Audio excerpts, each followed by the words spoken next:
সামনেই মাধ্যমিক পরীক্ষা, তাই আগে আমাদের অনেকগুলো সেট করানো হয়েছে। আজকের আমরা একটা 3 নম্বর সেট করব। সেখানেও সেই ভৌতবিজ্ঞানের উপরে নমুনা যে প্রশ্ন আমরা সেট করাচ্ছি। তো সেখানে আগের আমরা দুটো সেট কমপ্লিট করেছি, ইউটিউবে তা রয়েছে, আমাদের চ্যানেলে তা 1 এবং 2, 2 নম্বর, 1 নম্বর এবং 2 নম্বর সেটগুলো রয়েছে। আজকের আমরা যেটা করব সেটা হচ্ছে 3 নম্বর সেট এবং তার পার্ট 1, 4টে করে পার্ট, প্রত্যেকটা সেটে 4টে পার্ট থাকে, part 1, part 2, part 3, part 4। Set 1, set 2 complete শেষ হয়ে গেছে। সেট 3 করছি। সেট 3-র মধ্যে আমাদের যেটা করতে হবে আজকে, যেটা আমরা করব সেটা হচ্ছে সেট 3 পার্ট 1। 3 নম্বর সেট কোশ্চেন, 90 নম্বরের যে প্রশ্ন, সেই 90 নম্বরের সেট 3টা করছি আজকে, সেটা এবং পার্ট 1 ভিডিও। তো সেক্ষেত্রে চলো প্রথমে এমসিকিউ যে 1 নম্বরের প্রশ্নগুলো 15 নম্বর থাকে, এমসিকিউ পার্টটা, এমসিকিউ পার্ট 1 নম্বরের, একের দাগের 15টা যে এমসিকিউ পার্ট থাকে, সেই প্রথমটা আমরা করব। সেই 15 নম্বরগুলো বিভাগ কয়ে যে আমাদের 15টা নাম্বার থাকে এমসিকিউ, সেইটা আমরা করছি। যারা নতুন দেখছো অবশ্যই চ্যানেলটিকে সাবস্ক্রাইব করবে এবং পাশে থাকা বেল আইকন প্রেস করবে, আর যারা কন্টিনিউ দেখো তারা তো অবশ্যই কমেন্ট করবে। অবশ্যই সাবস্ক্রাইব করো, অবশ্যই তোমাদের কাজে আসবে। নতুন নতুন সেট করাচ্ছি, প্রত্যেকটা সেট অত্যন্ত গুরুত্বপূর্ণ। এখান থেকে অনেক প্রশ্ন তোমরা হয়তো কমনও পাবে, তাই 100% কমন বলবো না, বেশিরভাগ প্রশ্নই তোমরা ফাইনালে তা পাবে, মাধ্যমিক পরীক্ষার সময় তা কমন পাবে। তো সেই কারণে চলো শুরু করি নতুন সেট পার্ট 1 ভিডিও। তো প্রথমে প্রশ্ন যেটা আছে যে মিথেন হাইড্রেট তৈরির জন্য প্রয়োজন, প্রশ্নটা আমাদের থাকবে ডেসক্রিপশন লিংকে, ডাউনলোড করতে পারবে। সেখান থেকে প্রশ্নটা তোমরা ডাউনলোড করে আগে নিজেরা প্র্যাকটিস করবে, তারপরে যখন না পারবে তো সেখান থেকে আমাদের এই ভিডিওটা দেখে তার উত্তরগুলো মিলিয়ে নেবে। তো আমরা চলো প্রথমে পুরো সম্পূর্ণ প্রশ্ন আমি পড়ছি না, উম, উত্তরগুলো শুধু বলার চেষ্টা করছি। তো প্রথমে যে প্রশ্নটা আছে একের দাগ প্রথমটা, প্রথম যে প্রশ্নটা বলছে মিথেন হাইড্রেট তৈরির জন্য কি প্রয়োজন। মিথেন হাইড্রেট তৈরির জন্য উচ্চ চাপ, উচ্চ চাপ ও নিম্ন তাপমাত্রা, ও নিম্ন তাপমাত্রা প্রয়োজন, নিম্ন তাপমাত্রা প্রয়োজন। পরের প্রশ্ন, পরের প্রশ্ন বলছে একটি গ্যাসের বাষ্প ঘনত্ব 16, 96 গ্রামের জন্য আদর্শ গ্যাস সমীকরণ কি হবে। না, বাষ্প ঘনত্ব যেহেতু 16 দেওয়া রয়েছে, বাষ্প ঘনত্ব 16, বাষ্প ঘনত্ব, বাষ্প ঘনত্ব 16, তাহলে এখান থেকে আমরা মোলার ভর বার করতে পারি। মোলার ভর, আণবিক ভর যা তাই মোলার ভর বার করি কি করে, 2 গুণ 16 সমান 32 গ্রাম পার মোল। এটা হচ্ছে বাষ্প ঘনত্ব। ভর কত দেওয়া রয়েছে, ভর দেওয়া রয়েছে 96 গ্রাম, ভর দেওয়া রয়েছে 96 গ্রাম। তাহলে মোল সংখ্যা এন সমান কি হবে, ভর বাই মোলার ভর, অর্থাৎ 96 ডিভাইড বাই 32 সমান কত, সমান 3 মোল। তাহলে এনটা হচ্ছে 3 মোল। তাহলে আদর্শ গ্যাস সমীকরণ কি হবে, না আদর্শ গ্যাস সমীকরণ পিভি সমান এন আর টি। এই সমীকরণে এন এর জায়গায় 3 বসিয়ে দিই, 3 বসালে 3 আর টি, তাহলে পিভি সমান 3 আর টি। অর্থাৎ আমাদের অপশন হচ্ছে অপশন বি, অর্থাৎ অপশন বি ঠিক। তারপরে 3 নম্বর কোশ্চেন কি বলছে, 3 নম্বর বলছে রাসায়নিক সমীকরণ থেকে কি কি জানা যায়। বলে 4টে অপশন রয়েছে, রাসায়নিক সমীকরণ থেকে কি জানা যায়। রাসায়নিক সমীকরণ থেকে যেটা জানা যায়, যে 4টে অপশন আছে তার মধ্যে যেটা জানা যায় সেটা হচ্ছে বিক্রিয়ার, বিক্রিয়ার আগে ও পরের মোট ভর, বিক্রিয়ার আগে ও পরের মোট ভর, এইটা আমাদের জানা, এটা আমরা জানতে পারি রাসায়নিক সমীকরণ থেকে, রাসায়নিক বিক্রিয়া থেকে। তারপরে 4, তারপরের দাগে 1.4-এরটা 1.4, সেই প্রশ্নের উত্তর কি, সেই প্রশ্ন বলছে 3টি অ্যালুমিনিয়াম দণ্ড নিয়ে একটি সমবাহু ত্রিভুজ গঠন করা আছে। সংস্থাটিকে সমানভাবে যদি উত্তপ্ত করা যায় তাহলে সংস্থার কোণগুলি কি পরিবর্তন হবে। কোণ, যে সংস্থার সমবাহু ত্রিভুজ যে গঠন করা আছে, সেই সংস্থাটিকে যদি সম্পূর্ণ গরম করা হয় তাহলে তার কোণের কি পরিবর্তন হবে।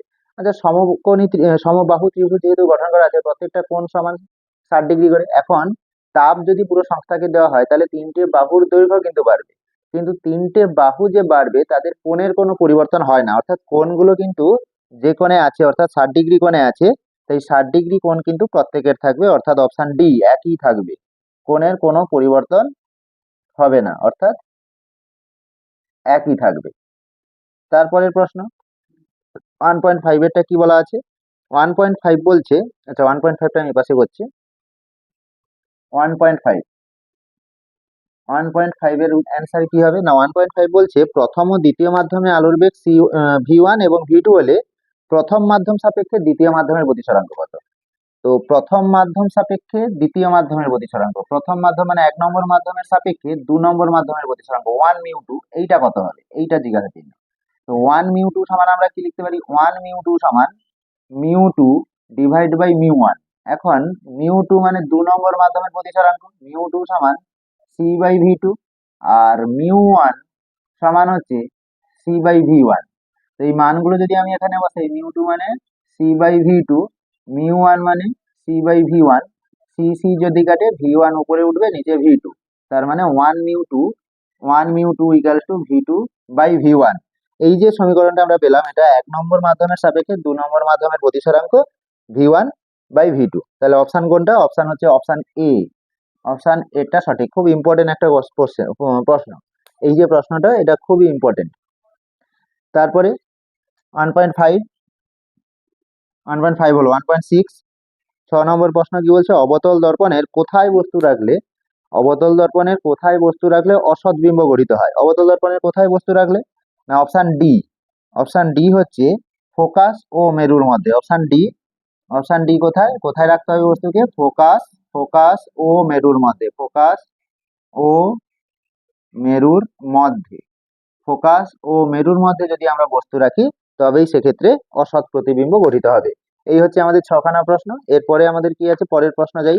1.7 কি বলছে, 1.7 চলতরিৎ থেকে প্রশ্ন রয়েছে। 1.7 চলতরিৎ থেকে প্রশ্ন রয়েছে, বলছে 1.7 এখানে বলছে 240 ভোল্ট, 240 ভোল্ট 60 ওয়াট এই বাতির রোধ কত, এই বাতির রোধ আর ইকুয়ালস টু কত। তো রোধ পাবো কি করে, এই যে ভি রেটিংটা থেকে আমরা কি দেখতে পাচ্ছি, 240 ভোল্ট, 240 ভোল্ট মানে এটা ভি দেওয়া রয়েছে, ভি হচ্ছে 240 ভোল্ট, 60 ওয়াট, 60 ওয়াট মানে ক্ষমতা, পাওয়ার রেটিং 60 ওয়াট, পি দেওয়া রয়েছে, আর বার করতে হবে। তো আমরা কি জানি না, পি সমান ভি স্কোয়ার বাই আর। তো এখান থেকে আর সমান, যেহেতু রোধ বার করতে বলছে, আর সমান তাহলে কি হবে, ভি স্কোয়ার বাই পি। তো ভি মানে কত, ভি মানে 240 ভোল্টের বর্গ, মানে 240 গুণ 240 ডিভাইড বাই পি, পি মানে 60 ওয়াট, 60 শূন্য কাটলাম, 6 4, তার মানে যেটা দাঁড়ায় 960, 960 ওহম। তার মানে অপশন কোনটা, option C, option C, C option ঠিক। তাহলে এই বাতিটার রোধ কত, রোধ হচ্ছে 960 ওহম। এবারে 1.8 দেখি, 1.8 কি বলছে, 1.8 1.8 এর বলছে আর্থ তার কেন ব্যবহার করা হয়। 1.8 বলছে আর্থ তার কেন ব্যবহার করা হয়, না আর্থ তার ব্যবহারের প্রধান কারণ হচ্ছে, যে কটা অপশন আছে তার মধ্যে নিরাপত্তার কারণে ব্যবহার করা হয়। নিরাপত্তা, বাড়িতে বা যে কোনো সার্কিটে নিরাপত্তার জন্য আমাদের আর্থ তার ব্যবহার করা হয়ে থাকে, নিরাপত্তার কারণে। 1.9 নক্ষত্রে কোন বিক্রিয়া দেখা যায়। নক্ষত্রে আমরা জানি সূর্য একটা নক্ষত্র, সেই নক্ষত্রে আমাদের কি, যেটা আমাদের ক্লাসগুলোতেও যে করানো হয়েছিল, সেই ক্লাসেও কিন্তু বলা হয়েছিল যে নক্ষত্রের মধ্যে কোন বিক্রিয়া দেখা যায়, নক্ষত্রের মধ্যে নিউক্লিয় সংযোজন বিক্রিয়া দেখা যায়। নিউক্লিয় সংযোজন, নিউক্লিয়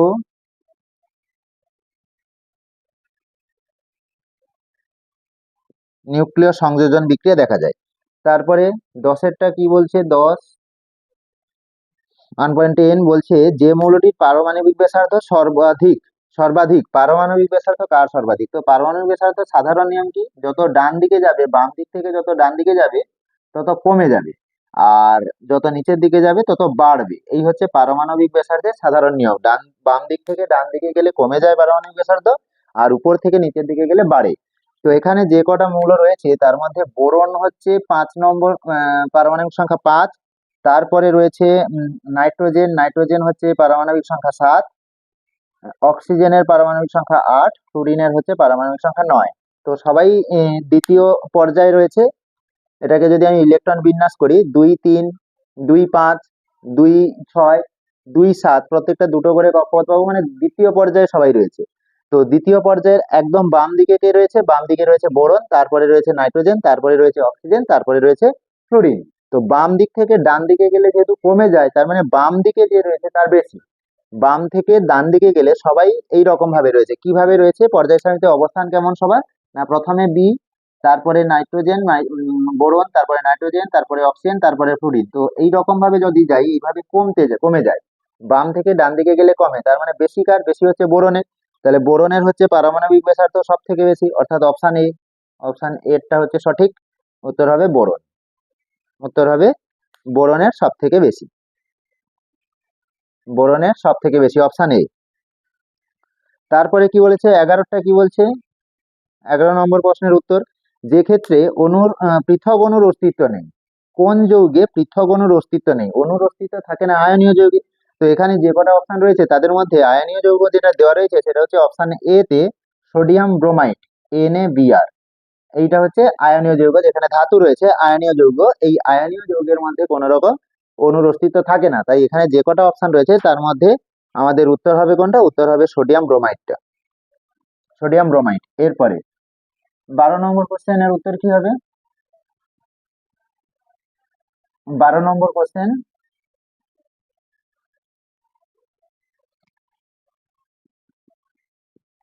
12 নম্বর বলছে কোনটি মৃদু তড়িৎ বিশ্লেষ্য নয়।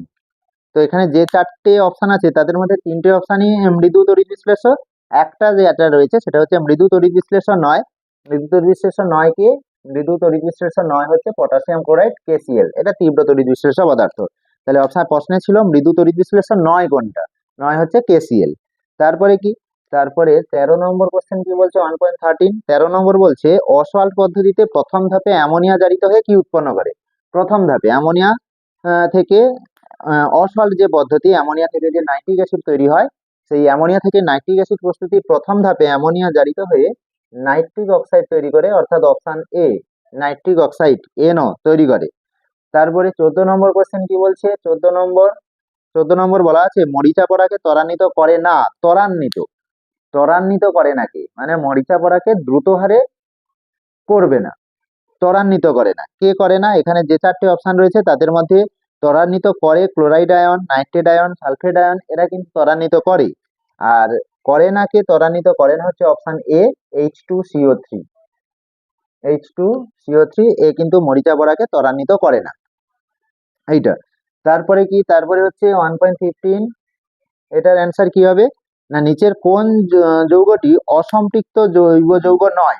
অসম্পৃক্ত নয়, অসম্পৃক্ত মানে কি? যার মধ্যে দ্বিবন্ধন এবং ত্রিবন্ধন থাকবে তারা অসম্পৃক্ত হয়। তো এখানে যে চারটে অপশন রয়েছে, তো দ্বিবন্ধন ত্রিবন্ধন কিরকম না, কার্বন কার্বনে যদি দ্বিবন্ধন থাকে এবং কার্বন কার্বনে যদি ত্রিবন্ধন থাকে তবেই তারা অসম্পৃক্ত হয়। তাহলে আমাদের এখানে যে কটা যৌগ আছে প্রথম যে অপশন, সেখানে কিন্তু কার্বন কার্বনে দ্বিবন্ধন আছে, তাই ওটা অসম্পৃক্ত। কিন্তু প্রশ্নে চাইছে অসম্পৃক্ত নয় কি, তো প্রথমটাতে দ্বিবন্ধন রয়েছে তাই ওটা অসম্পৃক্ত। দ্বিতীয়টাতে রয়েছে কার্বন কার্বনের ত্রিবন্ধন, ত্রিবন্ধন থাকলেও অসম্পৃক্ত হয়, তাহলে অপশন বিও হবে না। সি তে একটা দ্বিবন্ধন আছে কিন্তু সেটা কার্বনের সাথে অক্সিজেনের সাথে।